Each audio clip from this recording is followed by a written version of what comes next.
Syederalun putra bungsu Presiden Joko Widodo, Kaesang Pangarep, blak-blakan saat diwawancarai Irfan Hakim. Adik Wali Kota Solo Gibran Rakabuming itu bahkan membocorkan rencana Jokowi jika masa jabatannya sebagai presiden telah habis. Kala disinggung soal wacana 3 periode yang sempat menggegerkan satu Indonesia, Kaesang mengurai jawaban tegas. Kepada Irfan Hakim, Kaesang mengaku bahwa dirinya menolak wacana jabatan presiden 3 periode. Membincangkan profesi keluarganya, Kaesang tampak minder karena berbeda sendiri. Sangat disadari, Kaesang menceritakan jabatan kakak-kakaknya yang mentereng sementara dirinya hanya pengusaha. Melihat profesi para kakaknya, Kaesang mengaku tak iri sedikit pun. Mengaku pernah ditawari jadi anggota DPR RI hingga wali kota, Kaesang menolaknya. Terkait profesi sang ayah yang akan berakhir sebagai presiden, Kaesang mengaku sudah tahu rencana Jokowi ke depan.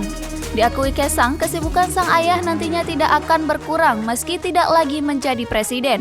Kaesang pun membantah kabar Jokowi akan menjadi pimpinan partai.